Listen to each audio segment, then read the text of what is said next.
Domagoj Pintarić. Moram reći Skoplje, Skopam. Dobar večer, super je biti ovdje. Moje ime je Domagoj, dolazim iz Zagreba i nadam se da nije problem, ja ću pričati na hrvatskom. Razumijete se hrvatski? Pa pretpostavljam da razumijete, pretpostavljam da slušate ove naše pjevače. Volite, ne znam, Tonija Cetinskog. Dobro, on zvuči kao da je iz Makedonije, Cetinski. Ali Tonija, volite, znate, slušajte. Ja obožavam Tonija, ja ga obožavam. Obožavam Tonija zato što Toni ima realne tekstove. Ima realne tekstove, znaš, osim onog umirem 100 puta dnevno, znaš. Taj i nije toliko realan, znaš. Ali ovo ostalo, to su realni tekstovi. Realni, a romantični, znaš. Ne volim ove pjevače koji pjevaju kao ti si super, ti si najbolja, ovo ono, ne. Ja volim Tonija. Tonija koji kaže tebe ne bih mijenjao za 10 najboljih. Jer što je romantičnije nego svojoj curi reći ti ne samo da nisi najbolja, nego nisi ni u prvih 10 jeba, znaš. Hvala.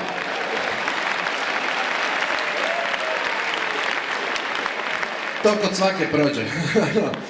Na ovoga isto, moram se ispričati, nastupam u kapi jer imam užasno ružnu frizuru jer ne volim ići kod frizera, zbog onog jednog te istog debilnog pitanja koje ti postave svaki put kad uđeš nutra, kao hoćemo malo vrhove skratit. Rekao ne, sredinu mi izreži, jeba, pa ću si ja vrhove sam doma zalijepiti, jeba, tu kod vas je proljeće, super vam je vrijeme, kod nas je hladno, zima, snijeg je sve zatrpo i ne znam kak je kod nas svake godine kad padne snijeg iznenadi zimsku službu. Znači, ko bi ga očekivao u prvom mjesecu, I padne snijeg, zatrpa sve ceste i sjedim doma za kompjuterom i na nekom portalu mi iskoči vijest i kaže snijeg je zatrpao sve ceste u Hrvatskoj, zatrpao je autoput Zagreb-Beograd, putnici u autobusima stoje već 2 sata, ponestaje im hrane. 2 sata jebote, znači i njima ponestaje hrane, znači još je ima, nije skroz nestala jebote. I onak mislim si gledao sam onaj film o južnoameričkim ragbijašima koji putuju po Južnoj Americi i onda se u jednom trenutku avion zapio u vrh planine i onda oni gore na ne znam koliko tisuća metara gore na ledu i snijegu preživljavaju. Njima je trebalo 2 tjedna da počnu jest mrtve, znaš. Kod nas nakon 2 sata po autobusu gledaju ko je boležljiv jebote, znaš, s kim si ti buco jebote, znaš, 2 sata stojimo jebote, mislim. Sad kad smo putovali išli smo isto autobusom jer je kao bilo nekakva opasnost od snijega, s obzirom da sam ja bucao, ponio sam svima u autobusu sendviče, neću riskirati jebate, Na ovoga isto ne znam, znate sigurno da je Hrvatska nedavno ušla u Europsku uniju, ja sam bio, na referendumu sam bio protiv ulaska u Europsku uniju i znam zašto sam bio protiv, imam razloga zašto sam protiv, međutim nas koji smo bili protiv Europske unije su za vrijeme referenduma zvali euroskepticima. I onak mislim si uopće nisam skeptičan, znam zašto ne želim ući u Europsku uniju, mislim šta je to, ako ne želim pojesti govno na cesti, jel to znači da sam govno skeptik? Izmetofob jebo, daj mu šansu jebo, isto, super mi je bilo kad je Slovenija ušla u Europsku uniju, onda su oni zaštitili ajvar kao autohtoni slovenski proizvod. To što paprike ne rastu u Sloveniji nema veze jebo. Oni su zaštitili ajvar jebo. Rekao je prekasno da mi zaštitimo kung bao tofu jebo. Kad već zaštićujemo autohtone proizvode jebo. Ne, isto, kod nas imamo nekakve nove propise u Hrvatskoj, ne znam je li isto kod vas, kod nas se seks u javnosti kažnjava s 5.000 kuna kazne. Ako vas uhvate na cesti da se seksate, platit ćete 5.000 kuna kazne, a ako vas uhvate da urinirate na cesti, platit ćete 2.000 kuna kazne. I ono što mene zanima, šta ako za vrijeme seksa u javnosti dođe do zlatnog tuša? Znaš ko? Jel se to uračunava u prvu cijenu, znaš? Ili mi se zbraja? I hvala.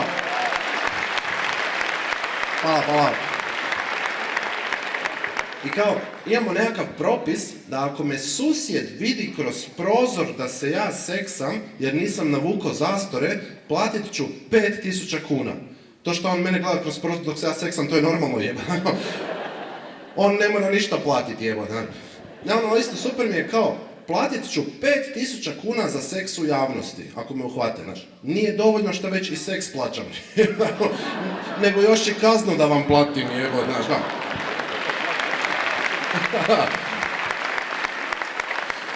Šta da je, doma vodim ženi. Ne, ovoga, isto ono, užasno me, živciraju me glupe stvari i vidim neki dan hodam po Zagrebu i na stupu stoji komad papira koji je oglas i na tom komadu papira piše band traži bubnjara s opremom i prostorom za sviranje, gitaristu i basistu. Znači imaju pjevača jeba. I dolje piše kao samo ozbiljne ponude. Rekao, odmah sam ja dao svoj oglas ispod toga. Znaš ono, direktor traži uhodanu firmu s prostorom i proizvodnjom jeba. Znaš ono, ne zvat prije 12, spavam jebate. Znaš ono,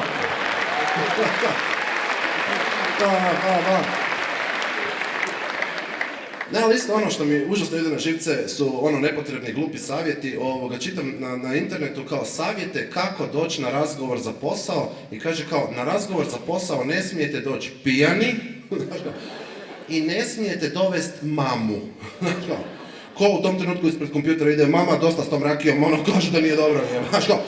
A mislim si opet, moram s mamom doći na razgovor za posao. Mora me nekog pijanog dovest tamo. Ne, ali isto, užasno mi idu na živce reklame i ne znam jeste primijetili u zadnje vrijeme u svim reklamama je nešto kao dođi, saznaj, osvoji. Rekao, od kad smo si mi na ti jeba? Rekao, znam da puno gledam televiziju, nismo mi skupa ovce pasli, znaš, šta je to, ono. I sve reklame su za neke super revolucionarne proizvode, sve nešto super novo i revolucionarno. Imamo nevjerovatno novu zubnu pastu, nevjerovatnih 7 u 1. Znaš, to je potpuno nova zubna pasta, potpuno drugačija od zubne paste prije, to je zubna pasta koja čisti zube, štiti zube, osvježava dah, sprječava karijes, potiče tamo nešto takvih 7. Rekao, pa kad ste već 7 u 1 napravili, mogli ste i 8 u 1. Znaš, on, čisti, štiti, osvježava, sprečava, potiče i kad pljunem to na suđe, da mi suđe odmah opere. Znaš, on.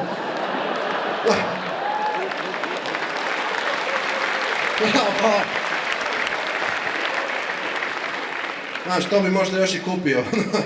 Ovo neću, ono. Ne, ono, uvjerljivo najdebilnije od svih reklama su mi reklame za deterđente. Znaš, to je uvijek ono, idila, znaš, ono, presretna familija, svi sjede za stolom, sretni su, smiju se, uživaju, znaš, kao, mamica je malo ranije ustala da si frizuru napravi, znaš, ono, ko to ne radi za doručak, znaš, kao, i svi oni sjede za stolom, svi su sretni, svi uživaju, kao, ali djeca su malo nestašna, znaš, djeca su zločesta, djeca se gađaju hranom, znaš, što se pada po njima, sva se zajebu ko debili, ali mamica je i dalje sretna, znaš, kao, jer ona ima rješenje, znaš, kao, ona ima rješenje, kao, to je super ultra whitening. Rekao, to je tvoje rješenje, znaš, moje rješenje su 2-3 šamara pa da vidimo naš on. Čija će odjeća biti čišća. Pa.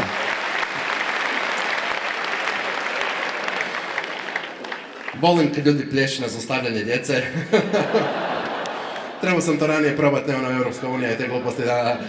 Ne, ovoga, isto, znaš šta mi nije jasno? Nije mi jasno onaj TV prodaje, onaj Top Shop, ko tamo kupuje, imate to, gledate to, mislim, meni nije jasno ko tamo kupuje. Mislim, ja kad to gledam, mene to vrijeđa, mene to ponižava, sve reklame su iste, identične, znaš, uvijek dođe neki tip i događa li se ovo i vama, znaš kao, i onda on ide rezat kruh, znaš, ali ga ne reže, nego ga bode, jebote trga, lupa, znaš, on neće, ne znam, šta ovi stari noževi ništa ne valjaju, znaš, mislim, ko u tom trenutku ispred televizora ide, meni se to događa, znaš, ja tak režem kruh, ga pikam ga dok se ne raspadne, jebote, znaš, kao, ali oni imaju rješenje i za to, znaš, oni imaju savršeno novo, revolucionarno rješenje, naš novi set noževa koji reže u kruh, ako ga normalno držite i normalno režete, jeba, znaš, nevjerovatno kakav izum, za Nobelovu nagradu, jeba, znaš. Ne, ali stvarno mi je drago da je znanost, ova nauka u zadnje vrijeme toliko napredovala, da konačno imamo, jer dugo sam to čekao, imamo osvježivače zraka u obliku kamena. To je stvarno bilo potrebno. I super mi je reklama za to. Obožavam reklamu za to. Ne znam jeste vidjeli. 2 žene kod 3. žene doma se dive kamenju na policama. A odakle ti ovaj kamen? A odakle ovaj? I onda kada, ovo nije kamen, pogledaj. Ne me jebat. Ko drži kamenje doma po policama, jebat. Za kog je taj proizvod napravljen, jebat. Hvala. Ne, ali ovoga, s obzirom da ovo nekakva večer u kojoj se više trebamo orijentirati na ove nekakve seksualne teme i to ovoga, moram priznati da često razmišljam o tim nekakvim seksualnim stvarima i muško-ženskim odnosima i to. I često razmišljam, je li bolje biti solo, sam, ili biti u vezi. Jer znam kad god sam u vezi, to je identična situacija, to je uvijek isto Dođe mi cura, to se zove minjica, svugdje osim kod nas, to je kod nas dopičnjak, to ne mre biti kraće, Dođe mi u tom dopičnjaku, dođe mi u nekakvom dekolteu, da bi se Madonna za njom na cesti derala droljo obucneš kad ideš van, ne mreš takva izlazit, jebat, Dođe mi u tome i kao, di ćeš ti kao, idem van s frendicama. Rekao, pa kaj si se tak za frendice obukla? Kao ona, ne, ona je to zbog sebe, ona sebi voli biti lijepa, ona se tako ugodno osjeća.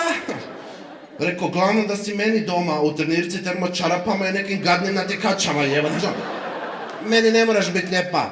Frendicama nosi leće u boji, meni u ovakvim pepeljarkama sjedi doma, jeba, nisam znao kako izgleda dok vam s frendicama nije izašla, jeba, prepo sam se prvi put, to si ti, jebo, ti ideš van s frendicama opet, ne, ali vratio sam je, hvala.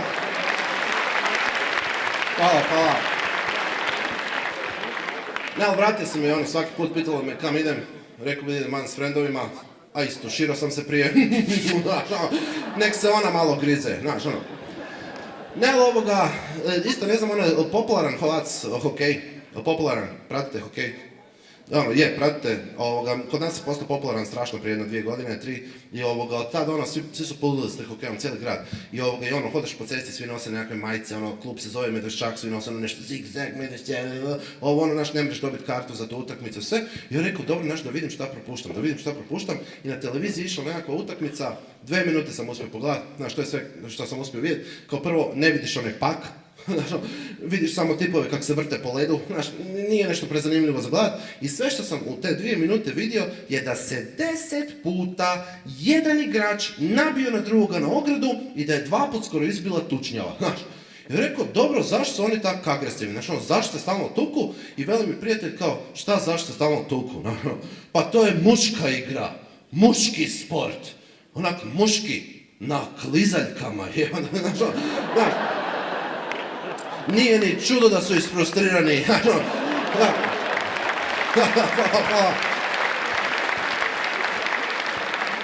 A mislim, i ja bi bio lud da ovaj radi bolju piruetu od mene. Nabio bi ga na ogradu, sva rebra bi mu polomio. Ali kad pogledaš, mislim, taj hokej je zapravo samo muška verzija umjetničkog klizanja. Rekao, dobro da nemamo mušku verziju ritmičke gimnastike. Na šta bi to ličilo, jeba, dođe onaj frajer, baci onu lopticu, zavrti onu špagicu i ubije nekog, jeba. Ovo ostalo bi bilo gej, jeba. Ali stvarno kad pogledaš, što su ljudi gluplje obučeni i što su sami sportovi gluplji, to su i posljedice gore. Poglej Matadore. Tipovi u rozim štramplicama kolju bika, kao šta radite? Što radimo? Koljimo bika, burac, pa nismo se bez veze ko pederi obukli, jeba, Hvala. Ali moram se ispričati za ovu riječ, sam trebio riječ pederi, ne volim tu riječ, ne volim homofobiju, ne volim diskriminaciju i obično kad je ovaj gej parada u Zagrebu odem, prošetam po gradu, ide 15.000 ljudi, hoda gradom i pružimo podršku ljudima gej orijentacije i hodamo po gradu i sad ima i policija, ima i ograda i to i uvijek dođu ovi neki koji se deru nešto, znači sad hodamo po cesti i uvijek dođe neki kao i ono kao, šta te jebe? I on kao, šta me jebe? Pederi me jebu!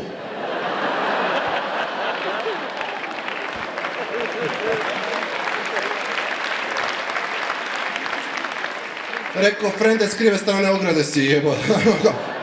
Neš si pobrko, znaš. Ne znam ali neko bio u zadnje vrijeme u Zagrebu, od vas, je bio neko, mislim, niste puno propustili ako niste bili, ali prošle godine je u Zagrebu tijekom, ne znam, nekako, pobjegao iz ludnice jedan luđak, prije toga je bio beskućnik i dok je bio beskućnik je izbo nekakvog čovjeka nožem na smrt, kao, i pobjegao je iz ludnice jer mislim zašto bi ga pazili. Rekao je da neće bježat, znaš, mislim, kome ćeš vjerovat ako nećeš vjerovat beskućniku u ubojici, znaš, i on im pobjegne iz zatvora i cijeli taj dan nas policija preko svih medija upozorava da je iznimno opasan duševni bolesnik pobjegao na slobodu, da svi moramo biti na oprezu, da ga moramo prijaviti čim ga vidimo, ali oni ne smiju objaviti njegovu fotografiju zbog povrede njegovih ljudskih prava, znaš. Rekao, stvarno mi je stalo do njegovih ljudskih prava, znaš. A vjerujem da bi i on poludio, znaš, da sazna da su objavili fotografiju, znaš. A s druge strane si mislim, kak točno da ga prijavim, jebo, znaš. Ako ste bili u Zagrebu, vidjeli ste ljude kak izgledaju. Cijeli dan sam bio na telefonu, jebo, znaš. Samo iz tramvaja sam 4 prijavio, jebo, znaš. Uključujući i vozača, jebo, znaš. Društvo, hvala puno, to je bilo sve od mene. Hvala puno, bio sam super povuka, vidimo se, čao, bok!